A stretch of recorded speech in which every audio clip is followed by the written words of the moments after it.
is the topmost commander of this country. All right. Well, as we continue to wait for the presidential address, well, let's get into what is happening elsewhere around the country. Now, the Prime Minister, Robin Nabanja, has toured Buyikwe Industrial Park in Buyikwe District that is expected to host close to 100 factories. Now, the park was inaugurated by President Yoweri Museveni on the 7th of May 2019, and the Premier Robin Nabanja was informed by some investors that high electricity tariffs have hindered fast production. Let's take a look at the story. Paid a courtesy working visit to Buyikwe Industrial Park at Buwampa in Buyikwe District. The park was inaugurated by President Yoweri Museveni on 7th May 2019 and is expected to create jobs for several youth. Currently, there's a tire cycling factory, a steel and iron bar rolling factory, and a pesticide processing factory, among others. The Premier toured all the 10 factories to see how the factories can start full production. Prime Minister Nabanja asked one of her staff to sit on a wheelbarrow that she pushed with the aim of ensuring that goods produced are of high standards.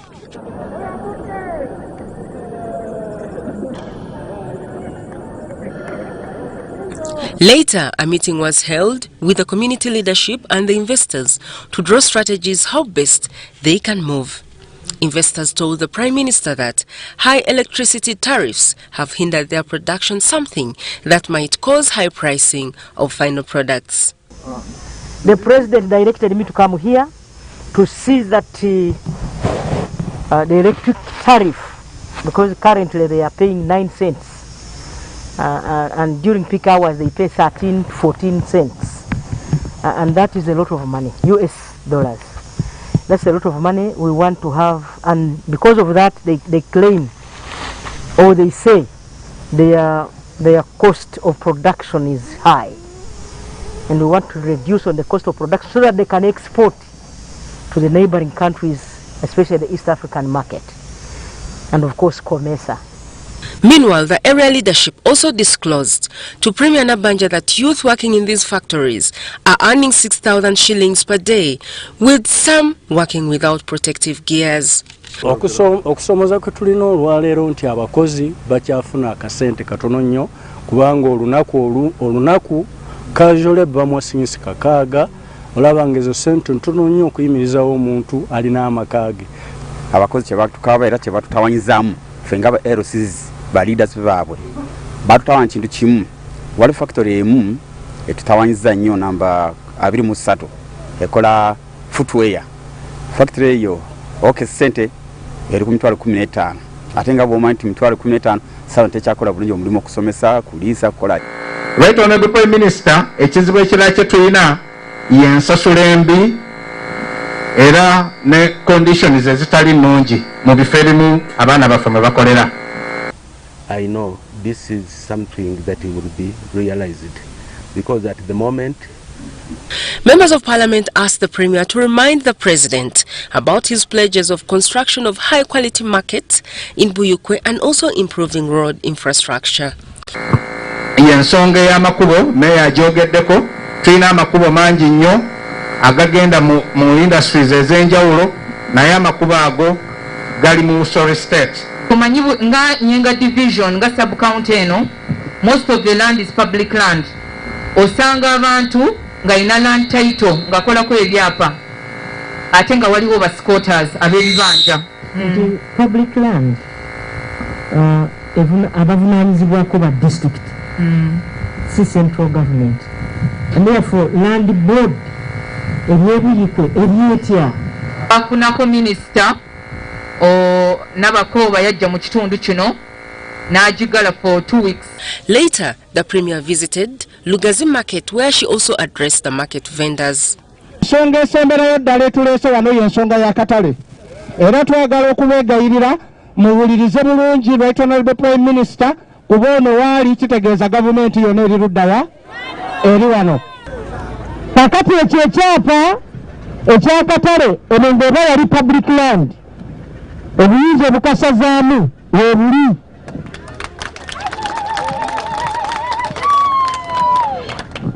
kitegeeza nti landlord yaliwo yali nfuyo abantu abatagaliza abantu.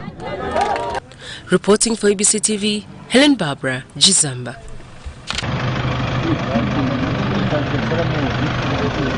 Thank you, Helen Barbara. Now moving on, Uganda People's Defense Forces is seeking to access Democratic Republic of Congo to clear the region of allied democratic forces. Now the quest follows recent bomb attacks in Kampala that saw some people killed and several others injured.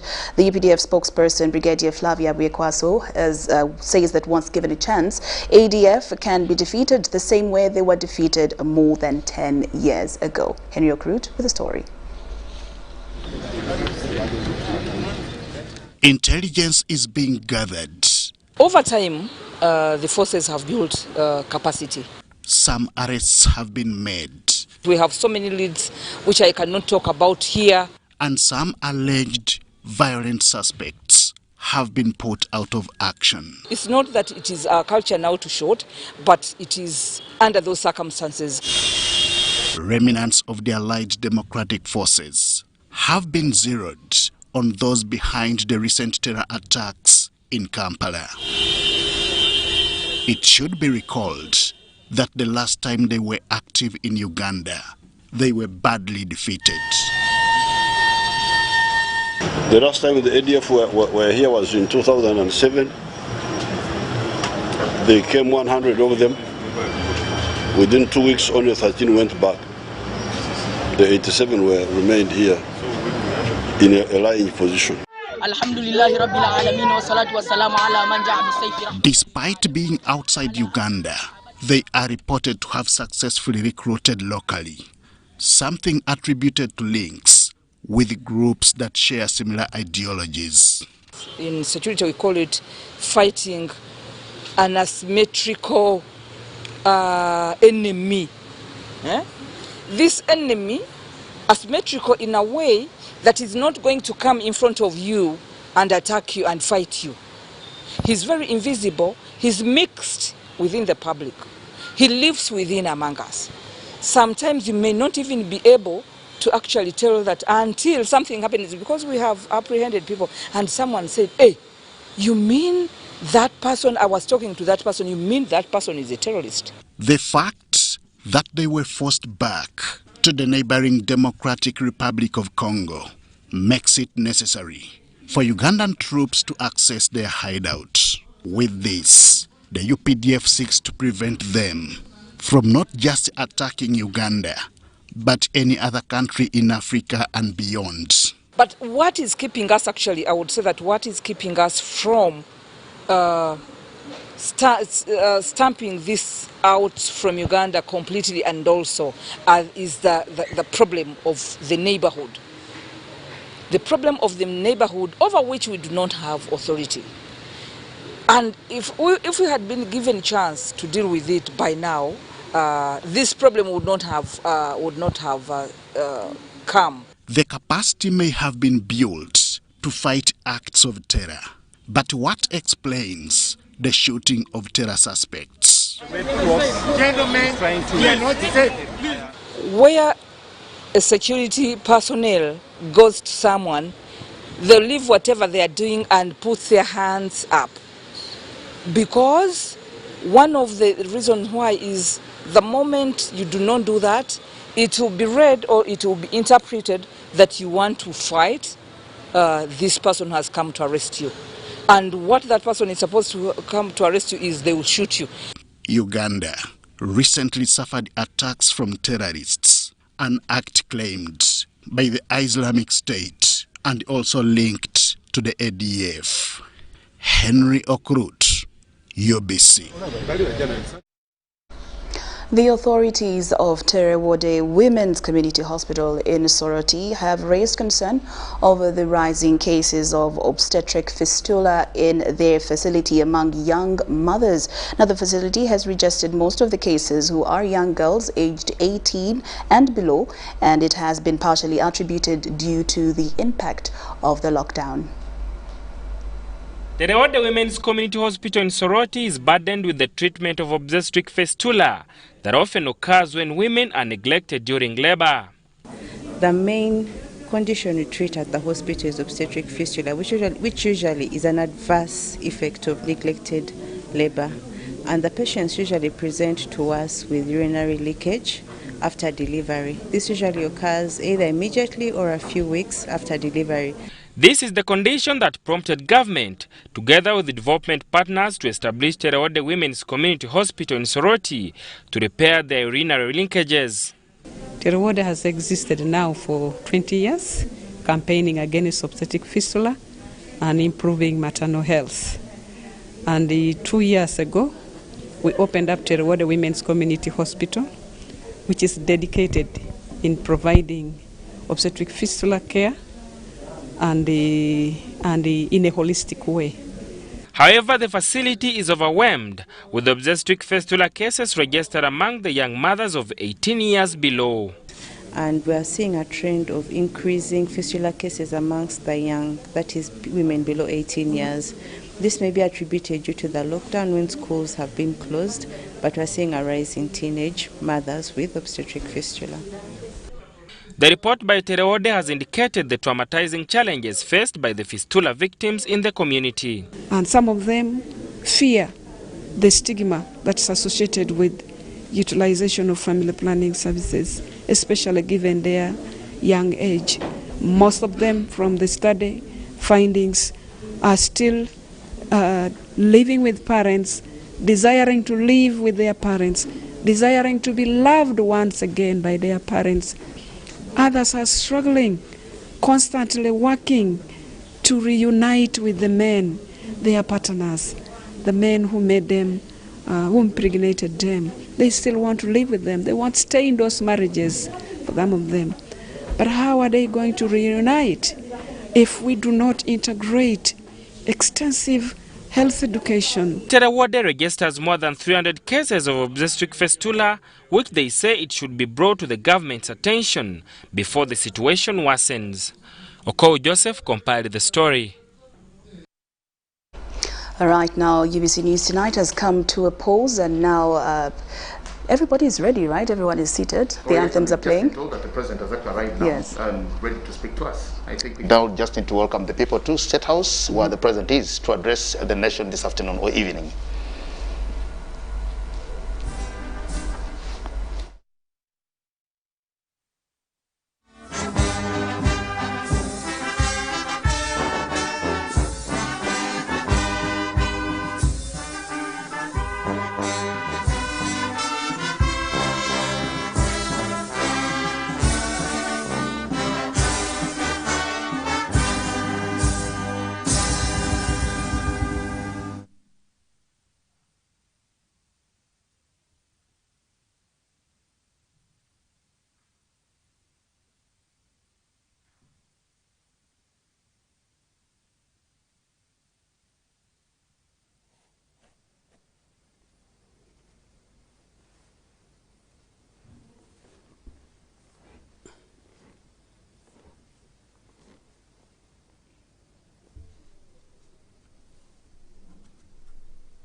Countrymen and countrywomen, tonight I've come here to talk to you about vaccination, crime, and terrorism. All these are important to understand because they affect stability and wealth creation. Hence, they affect our prosperity and the prosperity of the entire people. In the past, I've talked to you about unity, anti-sectarianism. And I've talked to you about wealth creation in order to create that prosperity and also create jobs. Today, I will only talk about vaccination, crime prevention, and counter-terrorism, because they are now the immediate problems. Vaccination will help us to protect ourselves against corona and be able to open our economy in January 2022. Full vaccination, which means 2 doses of many of the vaccines and 1 dose of a vaccine known as Johnson & Johnson, according to the scientists, give protection of 66.3%. They are therefore better than nothing. This is in spite of some information which shows that even the fully vaccinated may still contract the disease, but do not progress to severe disease or to death. So although you may get infected after you have been fully vaccinated, you will not be sick severely, and they say you will not die. That's what they say, but we shall see. We are here. Nevertheless, full vaccination has the following benefits. Benefits of, like I've said, you may get sick, you may get infected, but you will not get a severe disease, nor will you die. These are the benefits that we get from vaccination. That's why I say it's much, much better than not being vaccinated. On account of that, the government has been working very hard to get enough vaccines. As of today, we have received 15.5 million doses of different vaccines. In addition, by the end of December 2021, we shall have got the following vaccines. AstraZeneca, 1.2 million doses, Sinopharm, 1.7 million doses, Sinovac, 600,000, Johnson & Johnson, 9.9 million doses, and Pfizer, 2.9 million doses, totaling to 31.9 million doses. The Minister of Health will get time and explain that another time, the full mathematics of this, the full chibaro. These vaccines, what is important for you to get in your head is that these vaccines are enough to vaccinate fully all the 21 million Ugandans above the age of 18 years. If there is need for a third booster dose, then it is also available. The other day, I was talking to our good friends from the United Arab Emirates, UAE. They are ready to sell us 40 million doses of Sinopharm. With the booster doses, we would need only 21 million.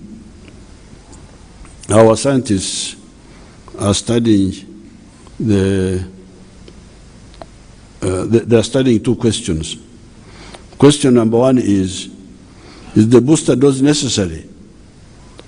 if you have had 2 vaccines or 1 of Johnson & Johnson, do you need a booster? Do you need, in the case of the 2 doses, a 3rd one? And in the case of Johnson & Johnson, a 2nd one? The second question is, can we mix the vaccines? Should somebody that got 2 doses of AstraZeneca, like myself, be helped by taking Sinopharm as a booster dose? The vaccines are getting more available globally. Moreover, we are working hard on our own vaccine, which we shall call Narware Dawa. That's your new vaccine. Narware Dawa, NW. Or you can bring a better name. You people, you can say the name of Narware is not good. We should call it Chira Dawa. I thought about Chira Dawa, but because the car people had taken the Chira, I thought we should leave Chira to them and keep Narware Dawa. Narware Dawa or Badagara, whatever you call it, it will be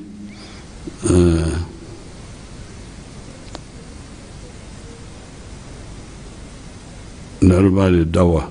ND, it should be ND, not NW, ND. Apart from the vaccines, our scientists like Ogwang, Nambatia, and others have been working on antivirals. The Nambatia Katenta Apuri effort is now at the stage of clinical trials. That of Ogwang has compiled a list of 300 persons whom they are found were healed by COVID-19. They are now going to do hospital-based clinical trials, whose results we shall be communicated once they are completed.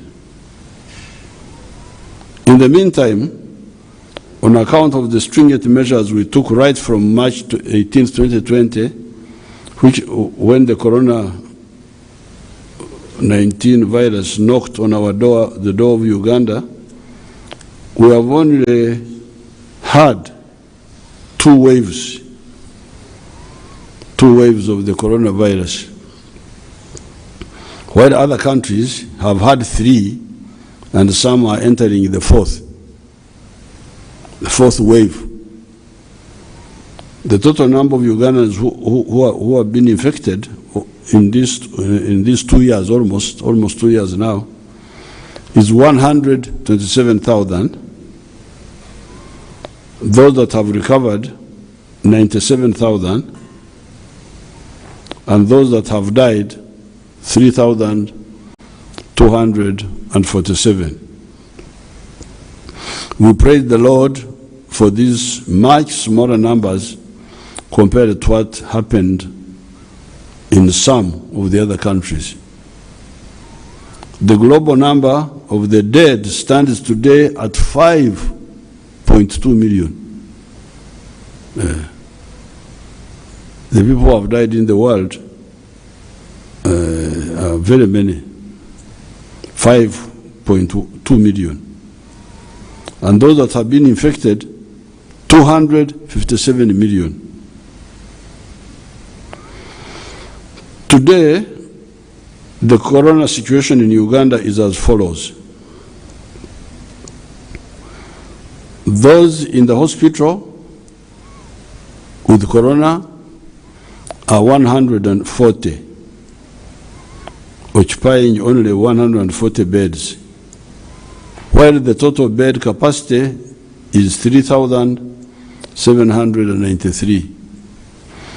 You remember at one time we had that problem when the corona patients did not have beds in government hospitals, and they had to go to private hospitals, which were charging them a lot of money. Now the beds are empty.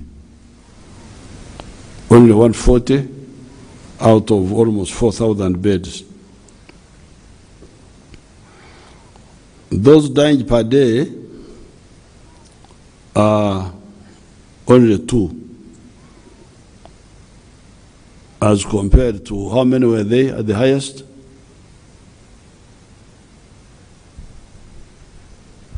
No, just tell me, I will tell them. 50. At the worst time, 54 were dying a day. Now only 2 are dying. Of course, that's not good, because 2 shouldn't be dying, but much less than the 54. And today, when you test 100,000 people, only 10 are found positive with corona, compared to 1,735 at the height of the second wave on the 10th of June, 2021. So the people who are positive now are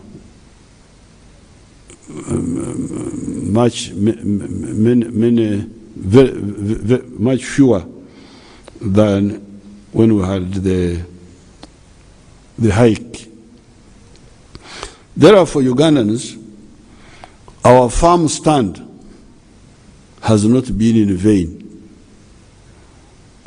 Remember that the history of the NRM is the history of freedom fighters who always speak the truth and deal with reality realistically. That is NRM. Embera tujikwata nga bweri. We never sugarcoat anything. We never entertain cheap popularity,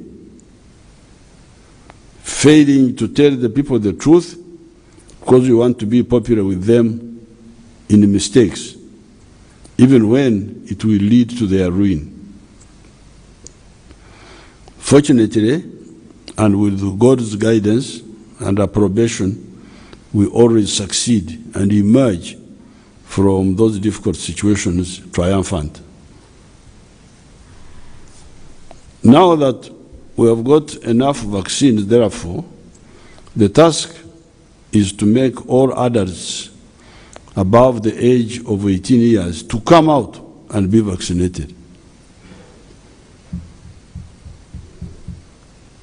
In the past, because the vaccines were not enough, we were targeting vaccinating the 4.8 million. You remember that number. These were the following. Those above the age of 50 years, who are 3.3 million. Those below 50 years, but with the comorbidities of diabetes, etc., who are estimated at 500,000. The teachers, 550,000.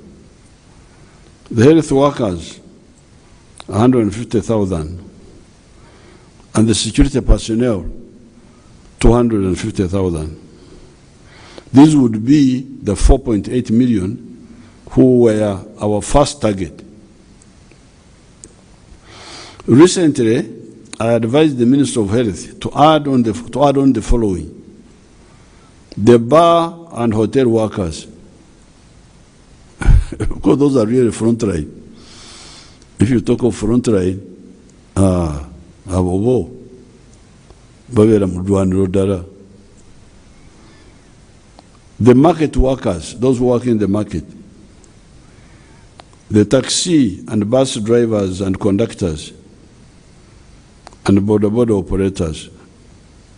I had advised them to add this list, to add on to this to the list when we didn't have enough vaccines.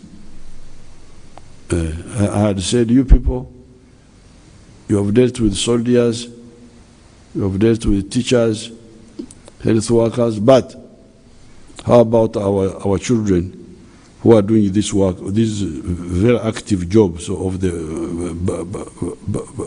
barmaids and all that. All these efforts of prioritizing categories to be vaccinated were on account of not having enough vaccines. That's why we are saying, on Yabasoka, let this one be the one to come first. In our language, north of Karuma would say, acher, one by one. Don't come too many. Now that we have enough vaccines, the message is different. You have heard. I'm telling you that now that we have got enough vaccines, the message is different. It is all those above the age of 18 years, come forward and be vaccinated.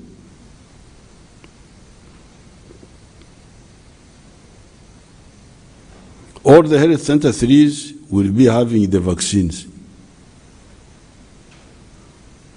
I command the RDCs and the district medical officers in each district to use the local radios to guide the vaccination efforts in the respective catchment areas of each health center 3, i.e. in each sub-county.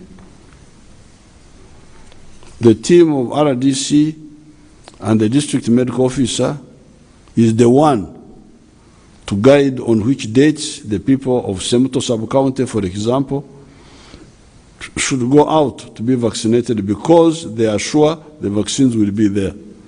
I don't want you to tell people to go to the health center to be vaccinated and then the vaccines are not there.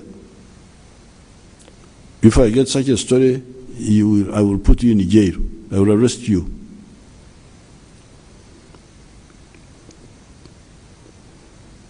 They should be assisted by the cows and the Gombora chiefs to send out these messages by media and also by couriers on bicycles, pikipikis, etc. to the villages.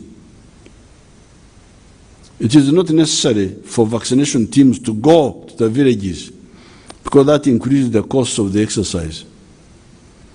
The teams should only go to the villages for the very few, very old people that cannot move at all, identified by the LC1s. We need to save money because we may have to vaccinate the children also. In other countries, people have started vaccinating children.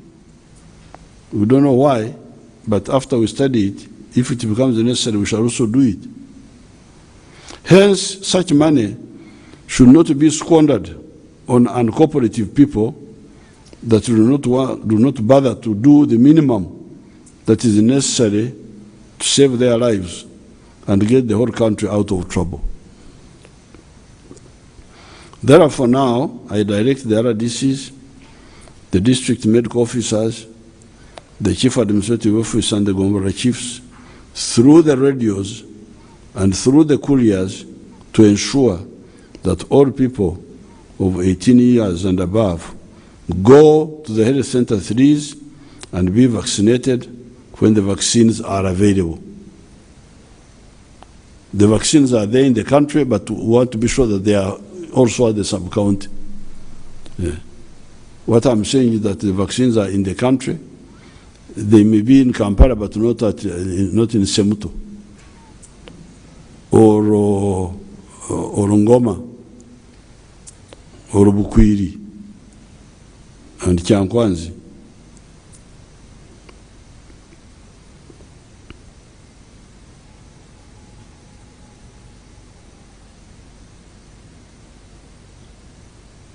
The schools and the whole economy will be open in January 2022, whether some people are vaccinated or not. The Wajankole say, that once you pre-arrange with somebody to go on a journey, you don't shout out the following morning, oh, we go, the time is done. No, we have already agreed.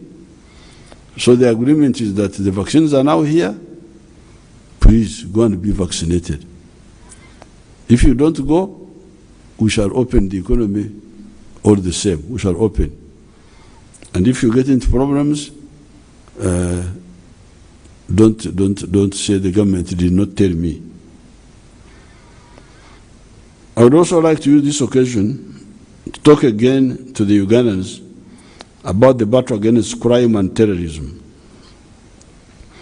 I had last talked about this on the 28th of October, 2021. This is 4 weeks ago. Both crime and terrorism are motivated by parasitism. People who want power and wealth without democracy or working with your hands. Right from 1965, the precursors of the NRM, the student study groups, were mainly from the background of wealth creators, mainly crops producers and livestock rearers. Later on, we worked with fishermen and the artisans of Katwe. Although at that time we had not clearly refined our ideology and strategy, from the historic examples of the European countries such as France, which though united for a long time, had the weakness of having internal fiefdoms, such as Brittany, Burgundy, those were provinces of France, that imposed inter-province taxes, thus undermining the free flow of goods within France, and also of the peoples such as the Germans and the Italians, although one people who were still fragmented into many small kingdoms, like Germany was still divided into 39 kingdoms, and also Italy was divided into a number of kingdoms, such as Tuscany, the one in the south, Naples, and all that.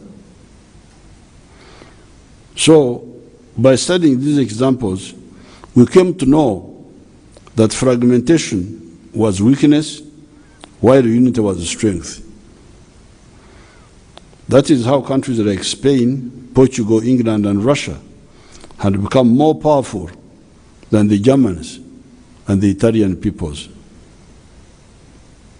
We therefore started despising and even effectively walked out of the existing sectarian political parties of DP, UPC, and KY, Kabaka Yeka.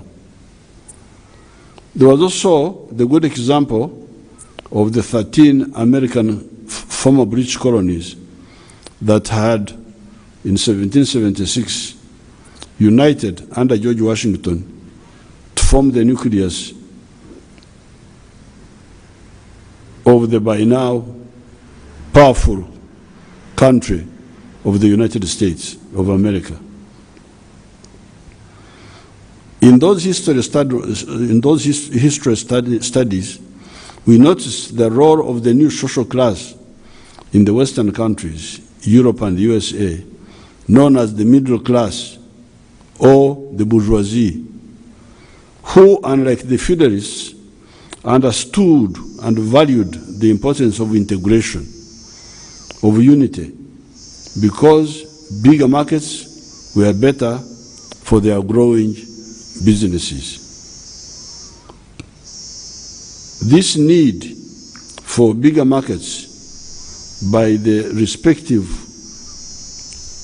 business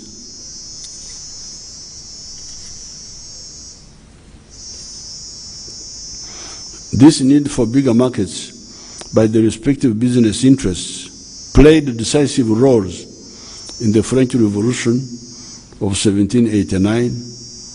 The bourgeoisie, the middle class, were the ones who were very much behind this, and the unification of Germany in 1870 to 71, mainly by the Prussian Junkers, Prussian large farmers.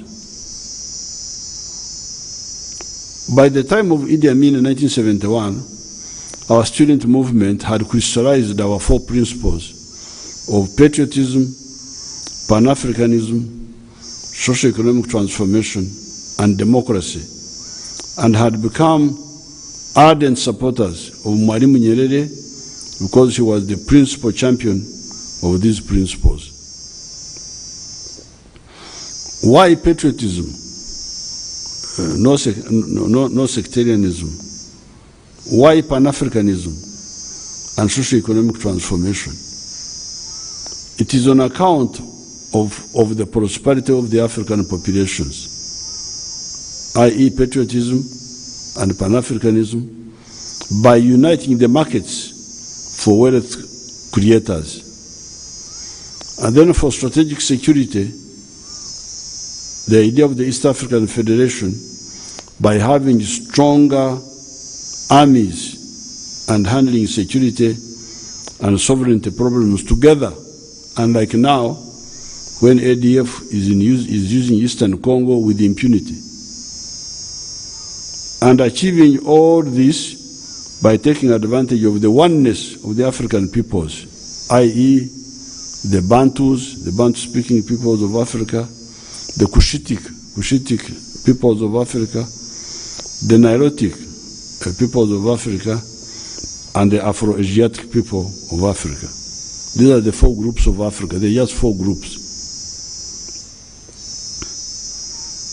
We should create several powerful states, the type of India or China in Africa, to facilitate this attainment of that prosperity, strategic security, and undugu, fraternity of the African people.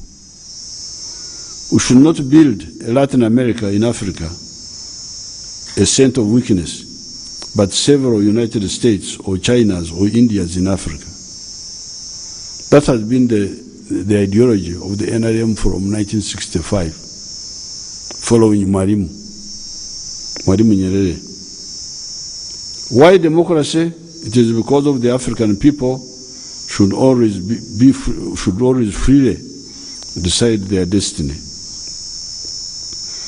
On account of these beliefs, we were able to build a strong army with the massive support of the masses, which enabled us to achieve victory in 1986, and thereafter to bring unity and peace in Uganda.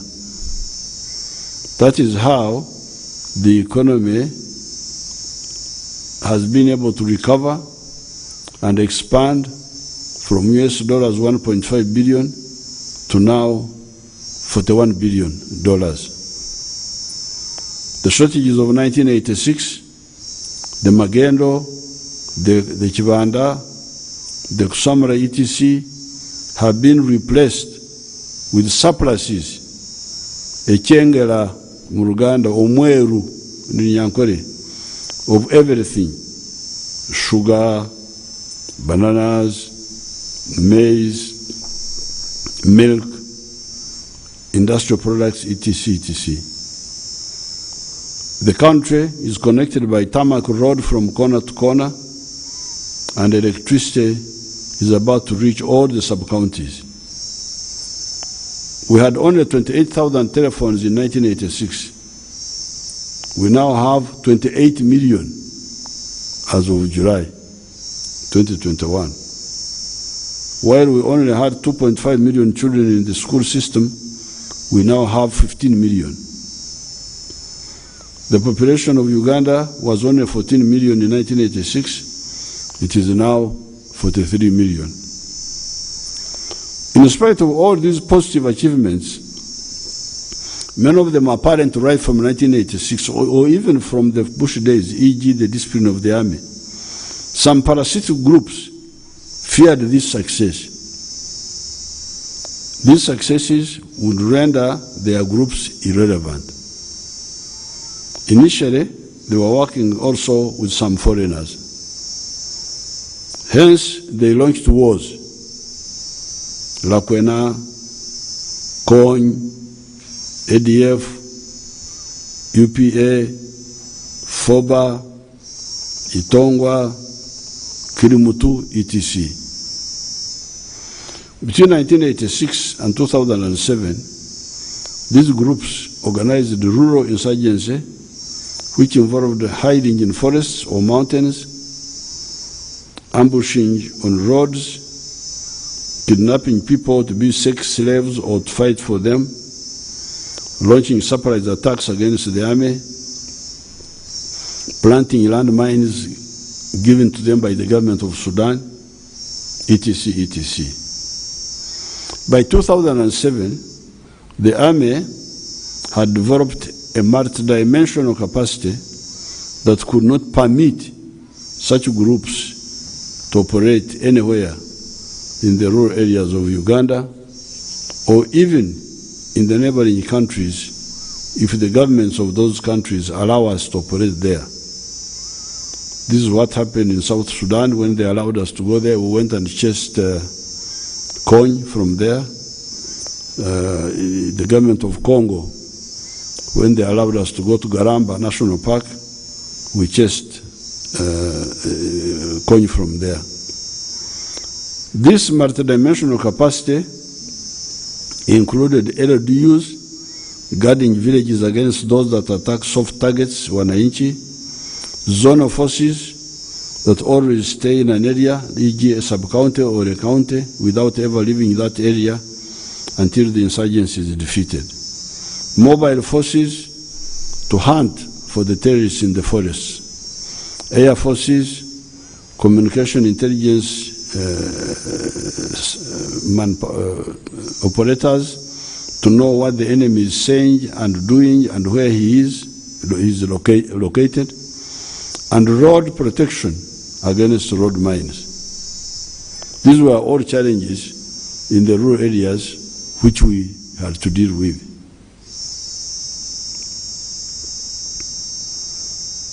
And we developed that capacity by 2007. Therefore, the insurgents have no chance. Hence, peace in the rural areas since 2007 in all parts of Uganda. Recently, there was some cattle rustling again in Karamoja, but it is being solved because it is a rural area and things will be, the capacity is overwhelming. One of the groups, ADF, having been defeated in the rural areas, the Rwenzori Mountains, with very tough terrain, now resorted to urban terrorism. Between January and July 2001, the ADF exploded about a total of 30 explosives, killing a total of 147 people. This was in 2001. Although we were not well equipped in the towns, mainly using human intelligence, we defeated this urban terrorism campaign. There was some quiet. However, in 2012, the ADF started assassinating individuals. They assassinated 8 sheikhs by the names of Sheikh Abdul Karim Sentamu, Sheikh Abubakar Muhammad Chiwewa, Sheikh Ibrahim Chiria, this young man, I knew him very well, Sheikh Mustafa Bahiga, Sheikh Abubakar Madangu Yunus, Sheikh Rashid Wafula, Sheikh Dr. Muaya, very, very useful man of Mayuge, Mayugeyes, and Abdul Sentruga. They also assassinated Joan Kagezi, Major Kigundu, and some other people. And some other people, maybe not ADF, assassinated Kawesi, Deputy Inspector General Police, Chirumira, etc. There were also other criminal acts, like the killing of the women in Entebbe, in Zana, Nansana, and the killings by the Chidawarime group of people in Nabisojo on New Year's Day the other year. Using human intelligence, we arrested some, and others, e.g. Chidawarime, were killed. However, the investigations were inconclusive and slow. That is when I made the broadcast, the speech to Parliament on the 18th of June 2018, where I outlined 12 measures to be undertaken. This was after we had discussed in our National Security Council. Those measures have been partially implemented. The ADF controllers, being bankrupt, however, did not understand the importance of those measures, nor did they evaluate the cause of their defeat in the rural areas, in the rural insurgency in the Rwenzori Mountains. The UPDF that defeated them in 2007 is now much stronger, actually many times stronger than it was in 2007. Their attempts to kill General Katumba on the 1st of June 2021 landed them in a trap. We were able, using the modern technology, to identify some of them.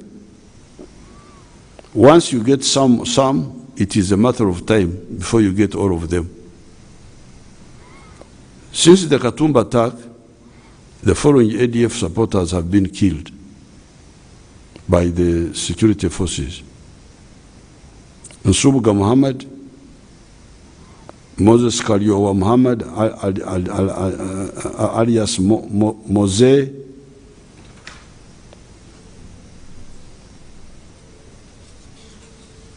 Matovu Adam, otherwise also called Manhaji, Ruama Hussein, also called Master by their groups, Sarah Juma, Muhammad Chirevu, otherwise Abbas Chirevu, the one who was killed a few days ago, Atindia Yassin, also called Senaburia Dan, Biarahanga Musa Bahemka, Tulichimanya Joshua Matthias, Bagonza Joseph. These are 12 who have been killed here inside Uganda since the attempt on Katumba in June. A total of 106 have been arrested. I have heard some arguments about Sheikh Chirevu Muhammad, how he was a nice person, etc. I normally monitor closely these operations.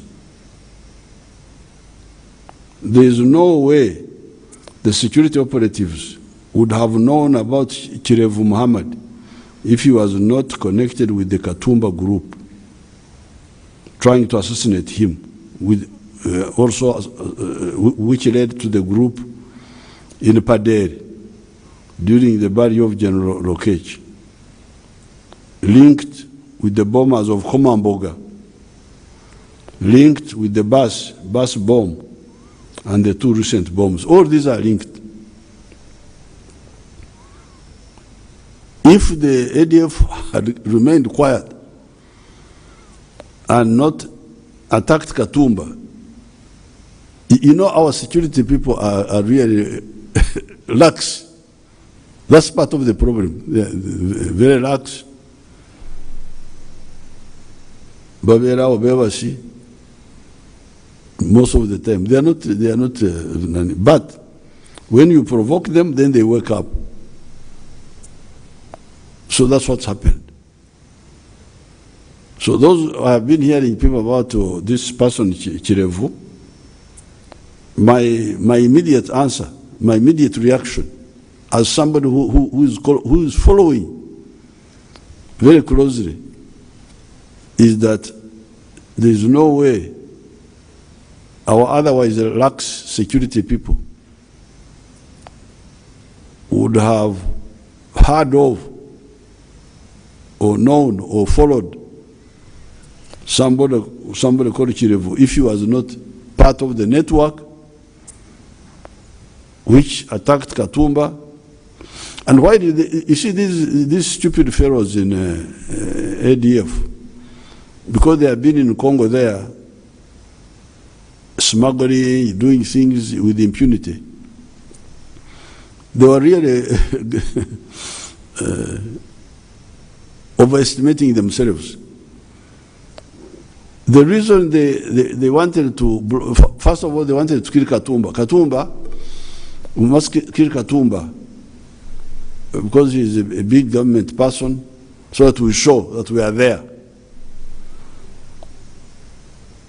Although Jamil Mukuru was arrested, we want to show that we are there. That was, and also some of them were saying that because Katumba, being Minister of Works, and he was going to work on the roads in Congo, which is their territory. How dare we?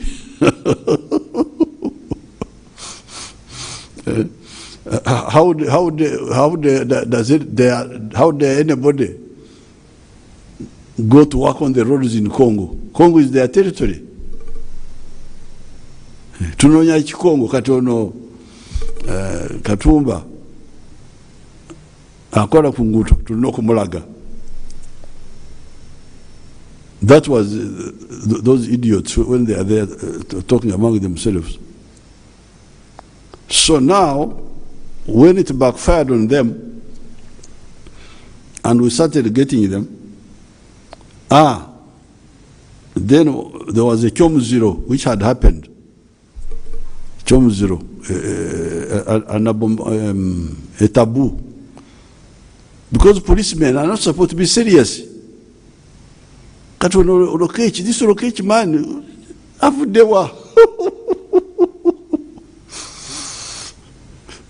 that was the Musango of Lokech, to be serious. Policemen of Uganda are normally not serious. Now,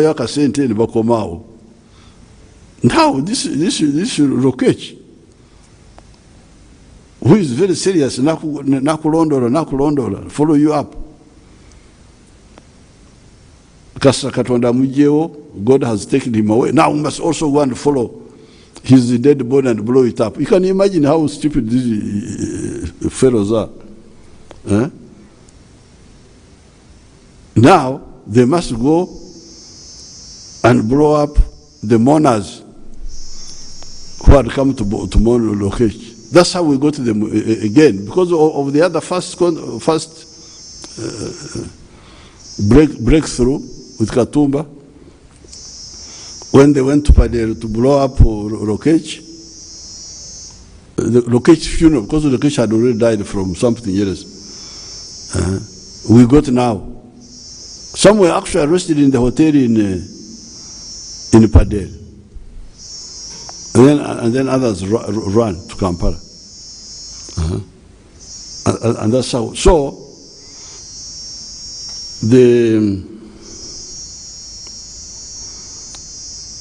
a total of 106 have been arrested.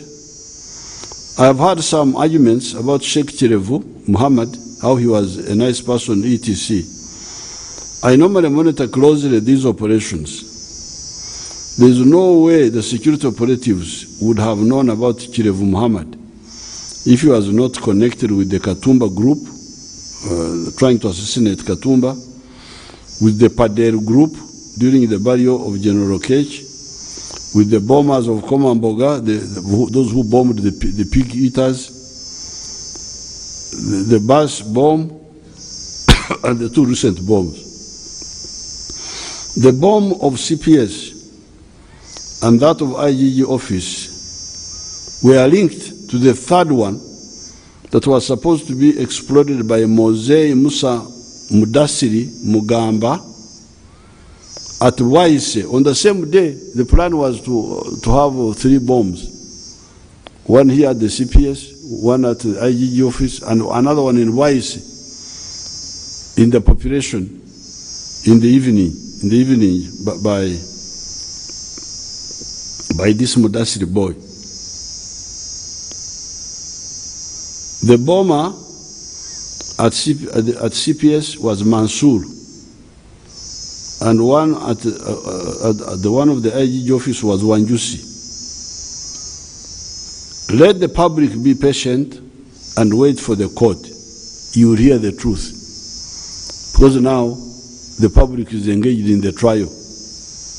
Oh, Chirevu was innocent, this was what? I am a reader of intelligence briefs. Please wait for the court. That's why you, the public, you will be able to know.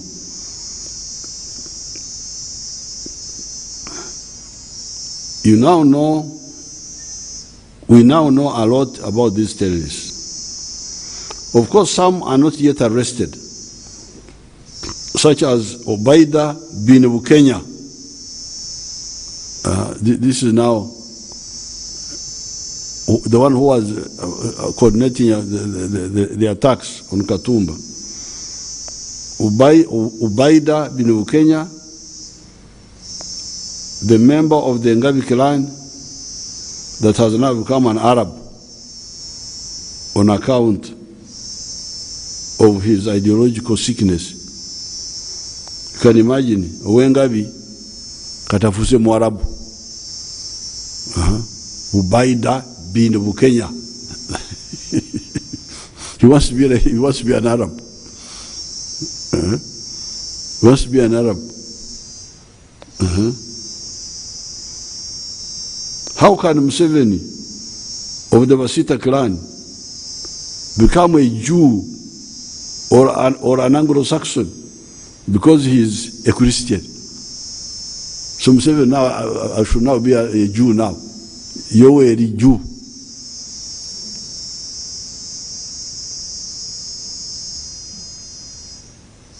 Sickness. These are sick people. Sheer sickness. My advice to all of them, these still hiding here in Kenya, Tanzania, Mozambique, Congo, or South Africa, to surrender and save themselves. Of course, they will be prosecuted, but if they do not come out, they will all die. In the meantime, the public should be vigilant. Until all of them are arrested, they will continue to pose a short-term danger if we are not vigilant. However, our infrastructure is already helping. You can now watch how our infrastructure captured the bombers on Tuesday. If the people have that,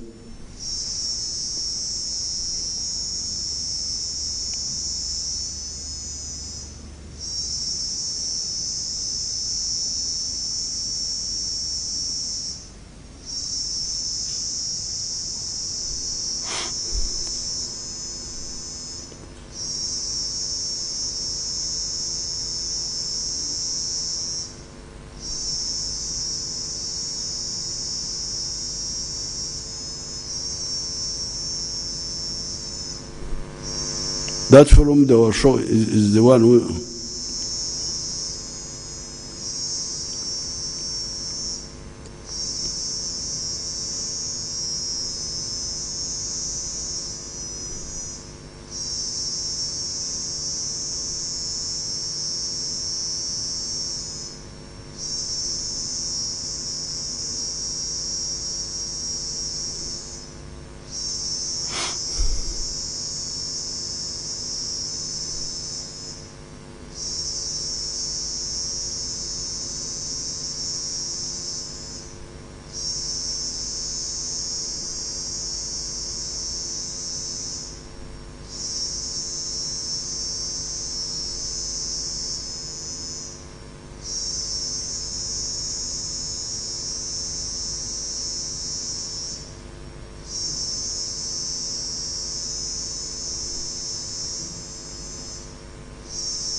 That is the fellow walking.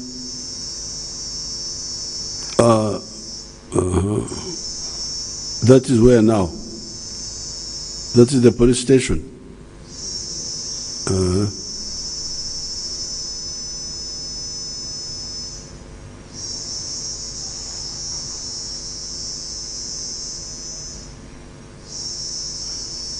That's the one.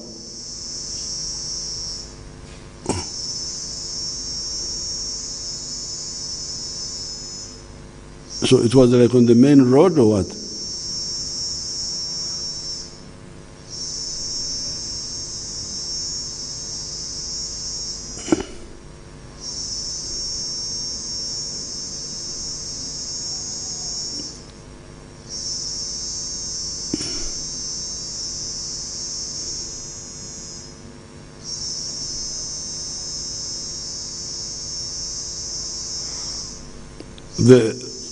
The police can show. I would want the police to show it to you properly. To show that the camera is useful because you can. It's captured it, because otherwise, if we didn't have this camera, we wouldn't know. Now this is the.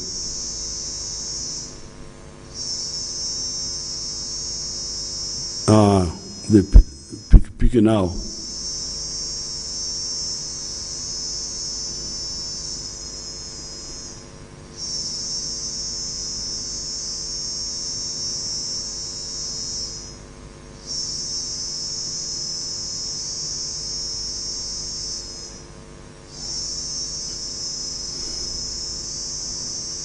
That's the one who went to the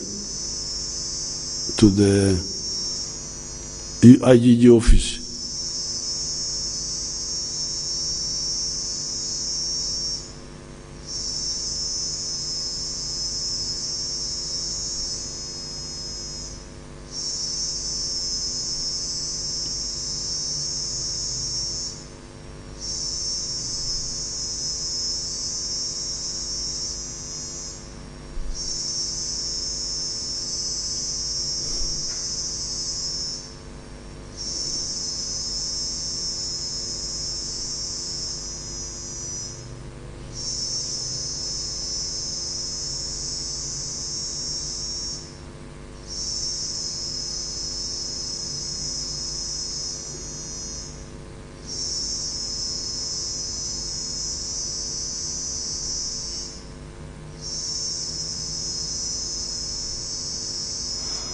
That's the other one who was walking.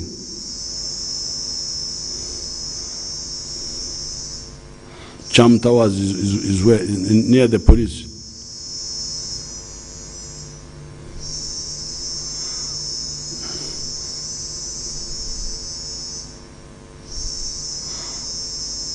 Okay, don't waste our time. The policemen will show it to them properly.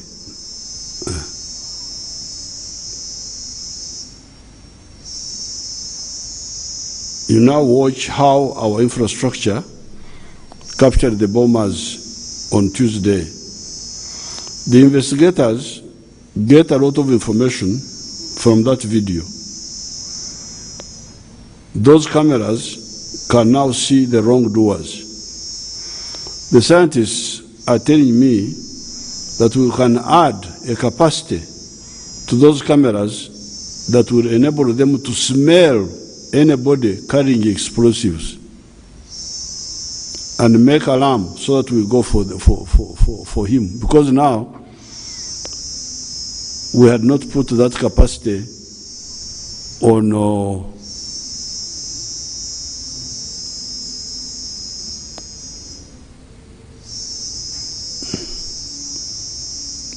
that's enough. Let's go on with our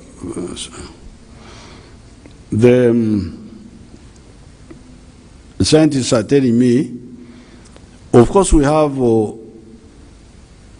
explosive sniffers even now.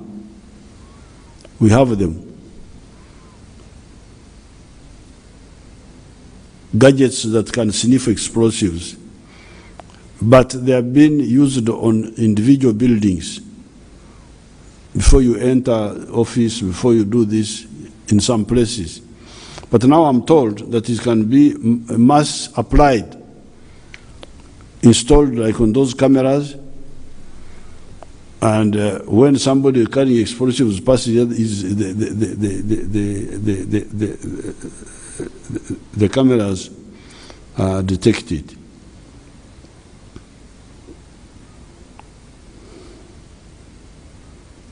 You remember that we are also going to digitally equip all vehicles and all pikipikis a device which somebody cannot remove, so that and which will be able to tell us which vehicle was here and there at a particular time. That one is already being worked on. That project which Jim Mwezi is working on with some friends, where we put a digital monitor in each car and each piki-piki. Some people were fighting for contracts and so on. For us, we're not interested in contracts. We're interested in security. That group should move ahead so that we digitally monitor each piki-piki and each vehicle, and that monitor cannot be removed. If you try to remove it, we shall detect you. With the eyes, the nose, and the ears of the state, it will be impossible for the terrorists to operate in the towns of Uganda, just like they are now unable to operate in the rural areas of Uganda. In the meantime, use what is on the ground to be more vigilant. Apart from the cameras of the country, the government establishment should have their own in-house cameras to monitor suspicious movements around and act against them before doing damage. The police is already guiding people on how to expose those criminals. The issue, however, is to use intelligence to uproot these elements out of our society. And we now have the capacity to do so, both within the country and with neighbors also outside the country. Coming to the issue of suicide bombers, it reminds me of the tribal chauvinism in Europe, where the English used to talk of the Dutch courage, which meant artificial courage on account of alcohol. The English were insulting the Dutch, that they have courage which is only based on alcohol. Apparently the Dutch would give their soldiers alcohol so that they attack as if they don't fear, when in fact they are under the influence of alcohol. So the English called it Dutch courage, courage from alcohol. The NRA UPDF has been fighting for the last 50 years. We despise that type of courage inducement. We regard it as manipulation. We believe in and we use conscious courage, where we know the risks of fighting, but accept them, but also educate ourselves about the countermeasures against the risks. Those who use religion, going to Jannah, like I hear that's what they are telling these young chaps. Alcohol, drugs like marijuana, witchcraft like Rakwena, are essentially cowards trying to create bravery artificially through manipulation. We have fought and defeated them in Somalia. Because in Somalia, that's what they were manipulating the young children to come and attack us. And we defeated them. The Israeli army fought and defeated such groups in the Middle East. The American army and the Red Army defeated the Japanese kamikaze. The Japanese were using this manipulation where they get pilots to go with a plane and crash into a ship of the Americans, blow themselves up. The same type of suicide aircraft pilots. It is cowardice, desperation, actually criminal. At the right time, you'll be surprised when we tell you more about these crooks. But I will not say much now. At the right time, we shall expose the criminality of the actors that send these children to die for no good purpose. Going to Jannah is controlled by God. I don't think you can take yourself to Jannah. You must be admitted. Does God admit wrongdoers? Although I'm not, I don't know what God is thinking, but I don't think he admits wrongdoers. He must be admitting people are doing. How can killing innocent people give you a ticket to heaven? I'm sure God admits people who are clean. Now, how he would admit you when you are killing innocent people is something I cannot understand. If suicide bombing enables people to go to heaven, why do the leaders of these groups, the warlords, not take lead by example? Because surely if you want to go to heaven, the first to go should be the leader, instead of sending young children. I was checking with our commanders in Somalia. When they were sending young children whom we were killing, the army would send them, we will kill them, send them, we will kill them. I asked the commanders, did some of the leaders come to go to heaven that way? None of them was ever. The warlords, the ones who sent children, none of them has ever come to go to heaven. They just send children, give them alcohol, I hear.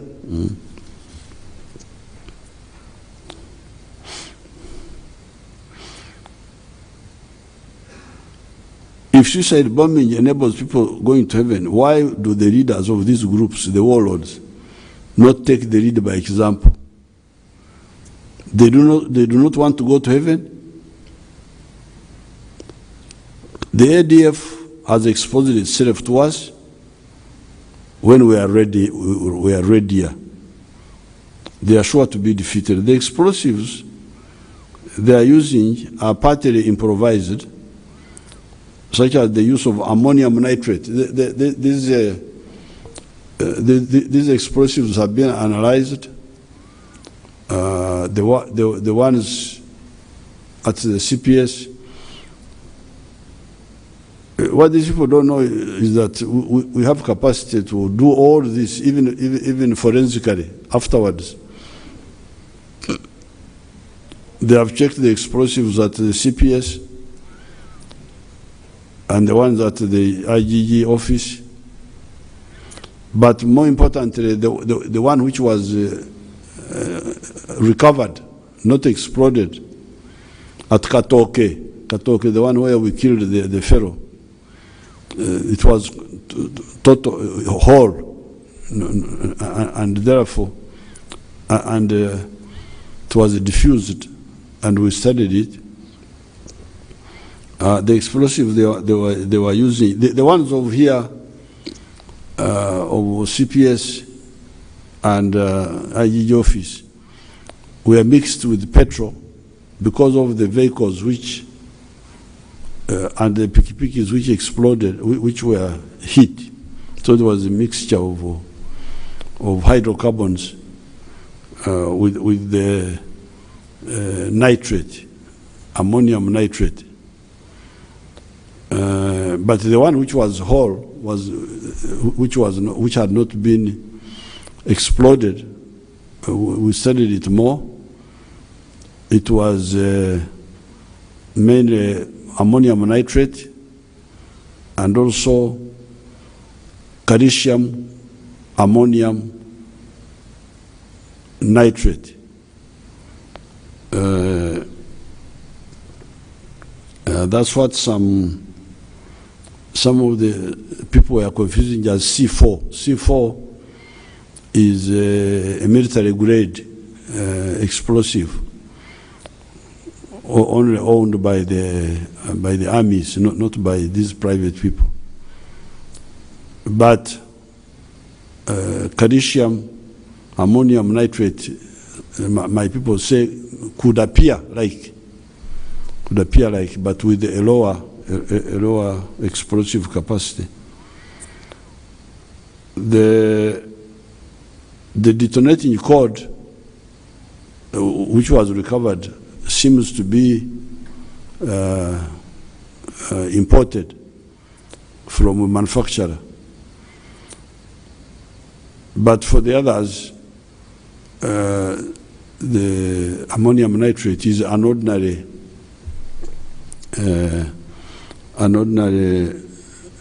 fertilizer. It is so. Therefore, we shall track the source of these explosives. Of course, for the fertilizers, the police should now tighten the people who sell fertilizers, ordinary fertilizers,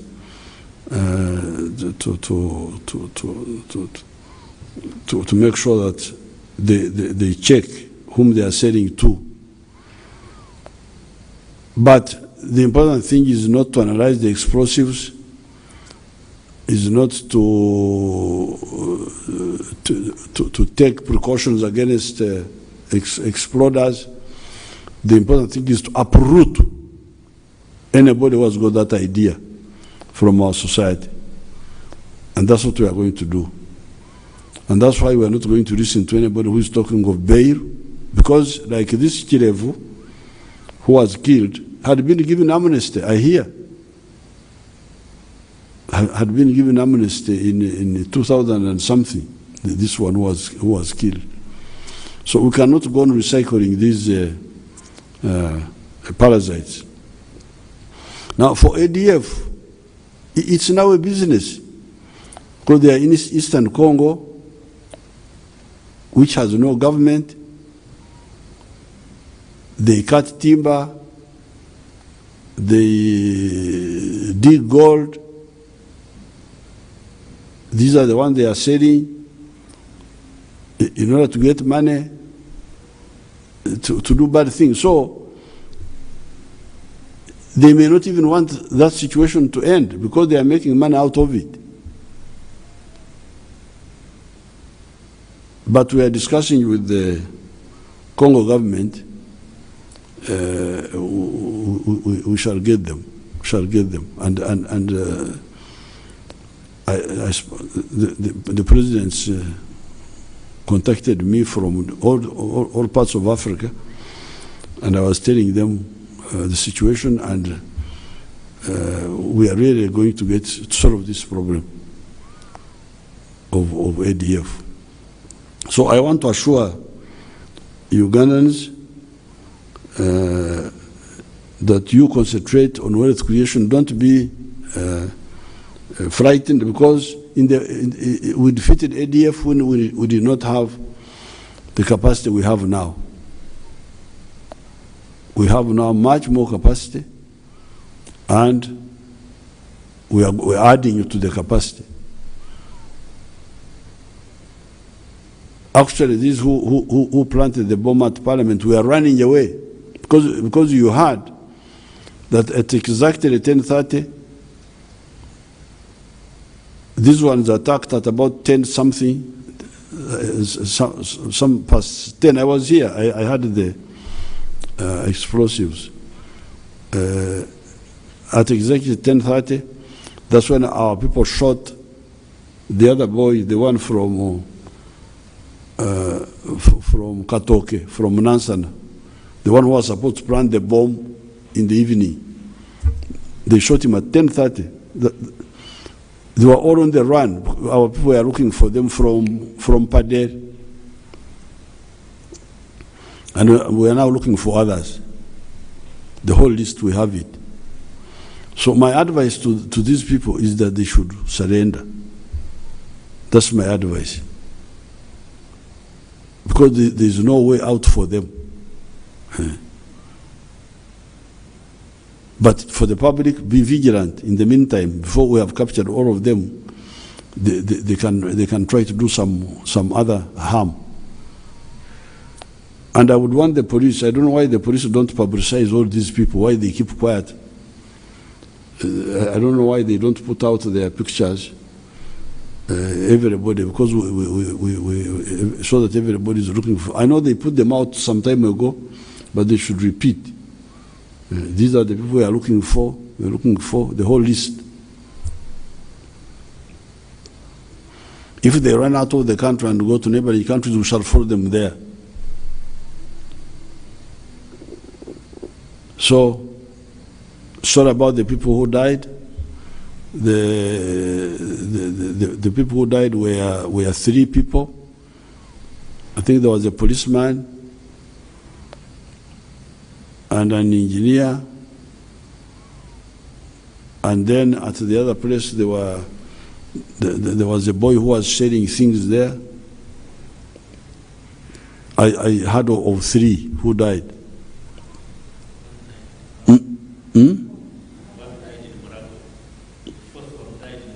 Murago. There were 4. Okay. And then the ones of Komamboga were 2. But otherwise, it was also these bombers who also, 3 of them who died. So I'm sorry about the people who died, but Ugandans, be assured, we are coming to the end of this problem. Because why do I say this? Because we have got better information, better intelligence. This is not a military conflict.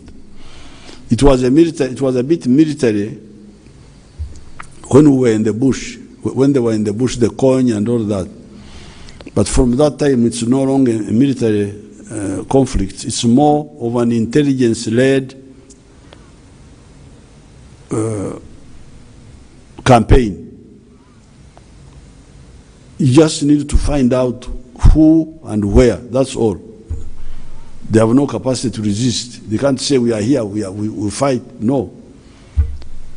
Their weapon is hiding and doing bad things. Our struggle is to uncover the hiding and locate where they are. And the public can help. The public can help. For instance, like the group of Rueza, where many of these young people were coming from, where there was a preacher called Nsubuga. The people chased him. He was chased from Rueza Mosque because they didn't agree with what he was saying. Say, you go away. This is Nsubuga man. Then apparently he went to Gangu. There's another place called Gangu. And I hear he became assistant of Chirevu, the one some people are pleading for. The one Nsubuga who was chased from Rueza for his bankrupt preaching, Kafiri, what? Kafiri, this is our land. In Rwanda, I was with the traditional people of the traditional religion, Abarubari, they were there. I had to work with them. Who are you to tell us about Tukafiri? This is our land. You go to, if you don't want to live with us, you go to and live with the Arabs. This is our land. It's not the land of anybody else. So to come and talk of kafiri, to come and talk of, you are bankrupt. The one who is eating pigs, if they are eating pigs, let them, are they causing you constipation? You eat what you want.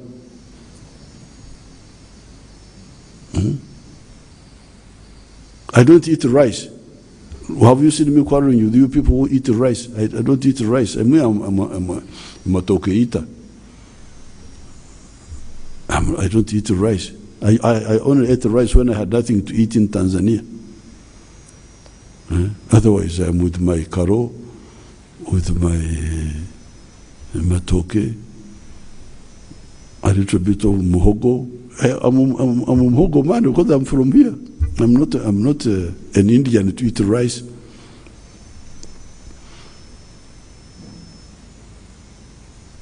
Or chapati, or eat bread. I don't eat bread. Now, am I going to launch a war against you bread eaters because I hear you are all eating bread? Because me, I'm stuck to my Ntungamo. I'm a Ntungamo person. I'm not from Cairo or from Baghdad. I'm from here. Or London. So I am Ntungamo post office private Bagambara. But I have no quarrel with you people. You who want to eat whatever you eat. Who are you to disturb our people with their traditional beliefs? What?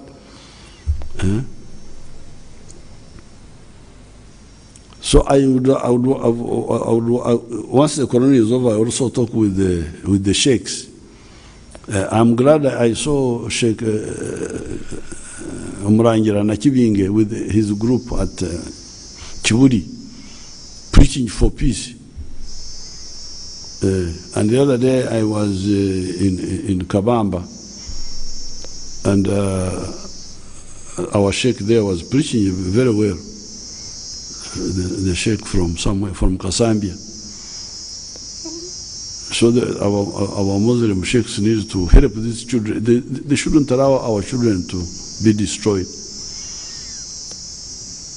The police have arrested somebody who had 13 children in a house near Matuga.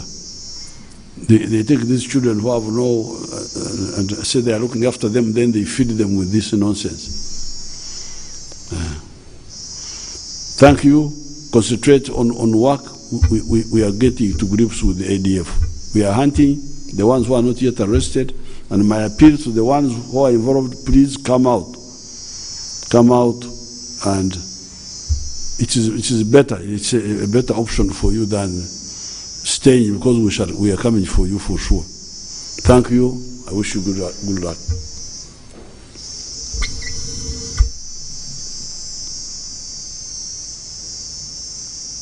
We'll switch off.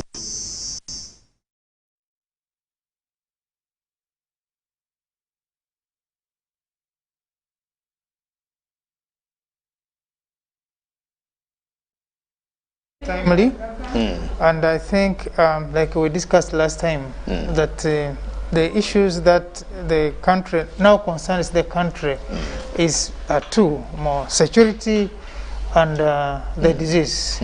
And I think we have seen the president go through this. Of course, there were people who maybe would have expected him to talk more about the opening of the other sectors, but of course, as he hinted on education and many other sectors, and he has indeed said whether you are going to be vaccinated or you are not going to be vaccinated, the economy has to be opened. And that does not mean that you are not going to be vaccinated, but the effort is that let all be vaccinated. Those who are above 18, because the vaccine is, at least for now, we have enough of the vaccines in the country, and the president has also said that if there be the need to have more vaccines are on way until all the targeted populations are met.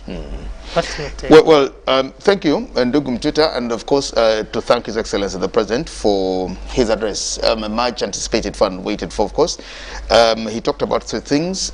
His last address that we had on the 28th of October was on mainly 2 things. He was talking about criminality or crime and vaccination, of course, the update on vaccination.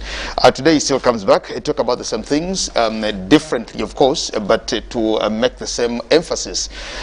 He's talked about vaccination, of course, crime and counter-terrorism. And for the issue of opening the economy, he has actually said we will see this economy of the country opening up fully by January 2022, whether everybody is vaccinated or not, but the idea is to have a critical mass, because they said even when you just get a vaccine, that gives you 63% of protection. Exactly. Vaccination is actually better than nothing. It's better than not being vaccinated, because it still gives you something. So I think that we are on course, so we just need to brace ourselves.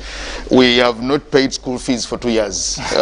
Many have not paid school fees for 2 years, so we need to save some money now to plan and know that whether rain or sunshine, come January 2022, we will again get back into the businesses of paying school fees and seeing how to get back there. But yes, he's allayed the fears of Ugandans that we only need to be vigilant. We need to be vigilant, but the law enforcers and those who are charged with keeping security and safety of Ugandans are up to the game, and they know where the problem is, and they can actually handle. There is nothing very strange, and there is nothing very new. Yeah, but I from think what we're also, like, I think, and you also do, when the president talks of information, I think there's a lot of information that the security agencies, particularly police, has, and which has not, it's not known in the public.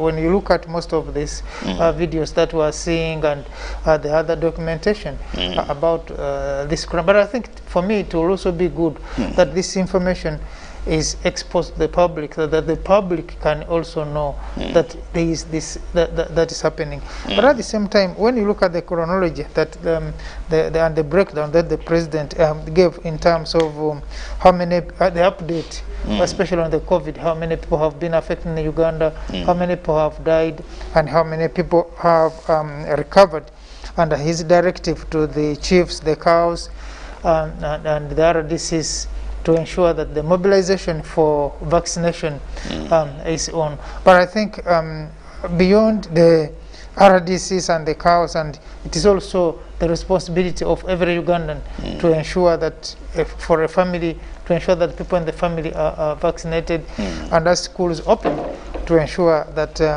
every school, I think, takes it upon itself to ensure that its people immunized. The president also talking about the issue of what he called Narubale Dawa. And I think now that's another very big highlight for this speech particularly. People were waiting for the president, and they were much anticipating to hear from the president to talk about security.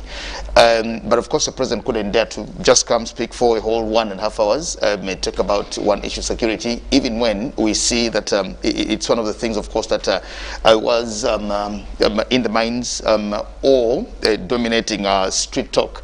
But of course the update also on this particular Narubali, he wanted to call it Kila Dawa, the Kira Dawa, but of course because Kira Motors has already taken that for the cars, we can't have that, and of course decided to call it Narubale. Now that just means that if our vaccine is actually made, I think it will be there, and this is not very strange, because we have a vaccine for chicken in this country, for poultry. We have a poultry vaccine in this country, which I think was invented by Professor Vinand Nantulia. He's an old boy of Toro College, and of course some other schools. But I'm not surprised that you're emphasizing. Oh yes, because he's an old boy of Toro College. You heard the president talk about Professor Engel Ogwang, who is also another old boy of Tororo College. Exactly. Yeah. So, but there is Kuku Star here. We have Kuku Star. Many of these people dealing with poultry normally rush for, I think it's called the Newcastle vaccine or the Newcastle drug, it could be. But we have a poultry vaccine here, which is made by Ugandan, and it's called Kuku, Kuku Star. Actually, talking about Kuku Star, then you could also, at the same time, because the president was saying, if you have another name to suggest, we could also talk of COVID dawa. Yes, exactly. Now that's you can run away from the COVID itself because COVID is theirs. Exactly. Yes, the COVID is their invention or their name or their naming or anything. So you could just pick something and carry on with that. For us, this man, the president of President Rajolina in Madagascar, he called his I think COVID organic. Exactly. It's called COVID organic, I think, because yes, but of course that's not a vaccine. However. For the information, especially on security, like the president said, lately, of course, we've had these discussions, especially from the politicians saying, why doesn't the government talk to the ADF? Why doesn't the government talk to these people to maybe ask them what are you looking for? And of course, what is coming from security is that this is predominantly an asymmetrical warfare. An asymmetrical warfare is not the traditional conventional wars that you know that it's a military engagement, and so this is what should happen. So looking at the statistics, of course, as the president has said, 12 have been killed since the attempt on Katumba Mala's life on the 1st of June. Yes, but subsequently 106 are actually under detention. These have been arrested and they're with them. And you can't just imagine that if you are a suspect of these happenings in the city, you can just imagine or know, even think how much information is being extracted from these, the 106 who are actually arrested. But how much are they delving, how much are they giving into the security and the forces? Two things I think that happen because you know the president is talking about the Kirevu. Yes, because like I said, many people, there's a lot of information, people saying, no, I think it was a miscalculation, but the president also been clear on this one, say, I mean, the security forces are not a group of sick people that they will find a person in the street and shoot at him or her. That there must have been information that linked this person to the already information, like you said, the number of suspects that are in custody now, and they're giving a lot of information about what is happening. Exactly. Yeah, and of course, Sheikh Kirev has dominated the talks these days from the time when he was actually killed, and the president has actually also highlighted him and saying the Sheikh Kirev that we talk about here now, many people did not know until his death that he was actually given amnesty in 2005. He was there before, given amnesty, and seen here. And I think he talked about somebody I think was also either killed or something happened to him, but he was also working with Kirevu in one of the mosques in Gangu. Gangu is on Musabala Road. Gangu is that side of Machinde Sabagaba. So like the president said, he says, I am here, but I monitor. I know what is. It's a consumer of intelligence. He's a consumer of intelligence. So what many of us do not know, but these things are to him, and maybe we thought. Again, at the same time, well, you know, people are saying these people are sending a message. But you know, when you are sending a message, let the message be clear. Let the message not be crowded. Let the message not be obscure. Because then, how do we read your message? You don't expect us to read your message if your message is not clear. So, talking of people who are suggesting that the government should have a common point, they should have a sit down with the people who are involved in these things and they talk. You realize it is not going to be possible if the message is not clear. So, but I think on this one the president has been clear that the duty of the lives and the responsibility is with the government, and the government is not going to relent on its obligation. Well, thank you, Ndugu Mtita. Maybe finally, to just let the public know that, you know, when you look at the screens here and we saw the footage from police, people now just need to be conscious that, you know, when you're walking on the streets for whatever, anything you're actually doing, there's somebody monitoring you. They may not tell you, they may not look for you then and then, but just have it at the back of your mind. Exactly. That when you're walking on the street, you're trying to steal somebody's phone, you're trying to snatch a woman's bag, you're trying to do whatever you want to do. You're breaking into somebody's car somehow. Your fate may not be on the side, but just know that somebody is actually there watching to see your movements, how you move, how you do things, and how you do stuff. And that's part of technology. So we need to be very conscious, even just when you're using our gadgets for whatever you're doing. As we wind up, are people losing their privacy? No, but of course with security, that has to happen. What privacy do you want to have on the street? What privacy do you want to have? What type of privacy do you want to have when you're walking on the street? To break into somebody's car? And is that privacy? Because they're only following you on the streets and whatever you're doing. But we thank you so much. And of course, thanking the viewers for being part of this particular broadcast. And we just want to leave and stop it here for tonight, as we also make way for Lauryn KAZIMOTO, who will be coming on with the bulletin at the top of the hour in just a few minutes from now. We just want to wish the people a very blessed weekend and, of course, a blessed Sunday. Church services will be on tomorrow, like they've been, so we still need to be very vigilant. When you go to church, please just consider yourself as the only Christian. Don't think that everybody who comes to that particular church has the same attitude and intentions for which are coming to church as you are yourself. So let's be very vigilant and let's be on the lookout. Thank you, Mututa, and thank you, everyone. Thank you, Elizabeth Nakakoni, who has been here on sign language. My name is Jagenda Semakola Ziksoka. Hujambo, Baraka, na good night.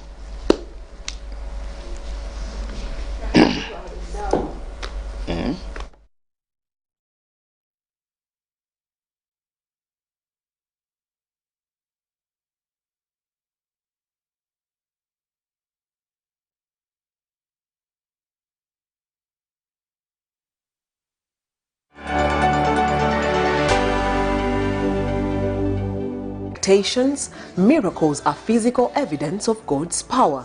Pastor Sandra Bengana of the Road to Redemption Ministries invites you to fellowship with her every Saturday from 9 a.m. to 2 p.m. and Sunday from 10 a.m. to 2 p.m.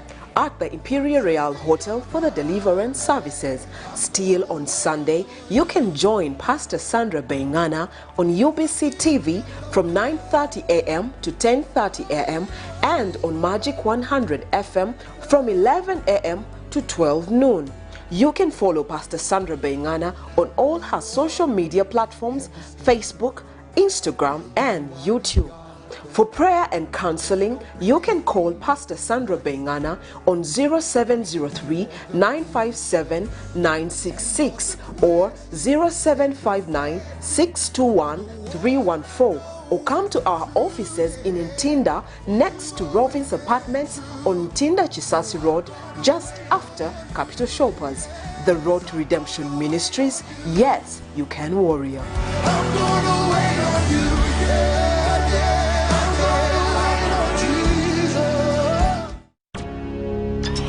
buli munya-Uganda nayetinga amakuru marungi.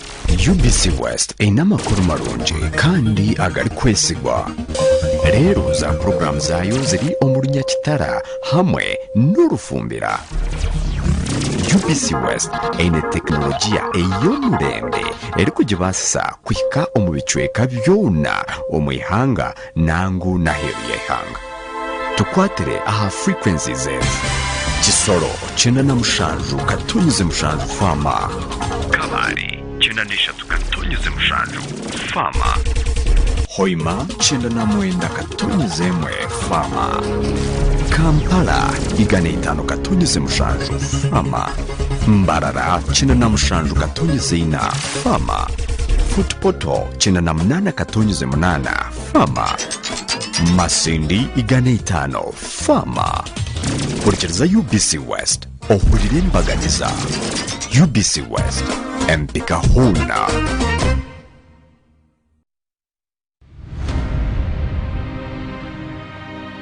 If you look at all sectors, energy has an influence. Now, how do we build a model that is sustainable? We are making good investments and we are growing the sector. Our record under UEP had not been that very good. World Bank Group has been involved in Uganda electricity sector since the mid-2000s, where it has supported the government in very bold reform.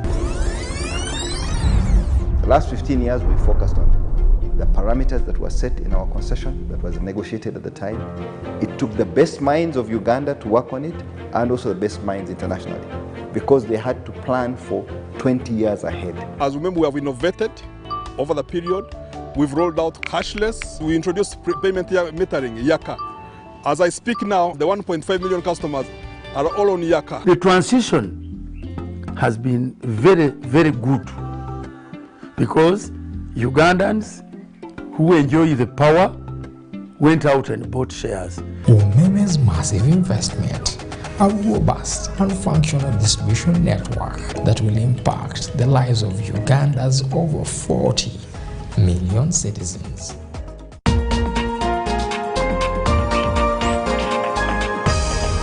Real estate experts Viola and Barbara bring you the Property Hour. What space do I need to be in order to know more about real estate and construction in Uganda? Well, it is right here at the Property Hour. It is the only space that fills the information gap between the real estate and construction stakeholders and the marketplace. Yes, we are talking about the hottest commodity we have in real estate, property that brings you income. What do they consider, especially when they are coming up with such property? We tried as much as possible to make it a green hotel. Recreational areas, a tennis court, one of the best pools, Infinity Pool, if you look at the design. As far as property trends are concerned, the colors.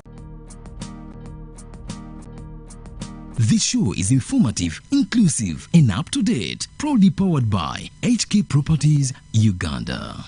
Every Saturday from 7:30 to 8 p.m. on UBC TV.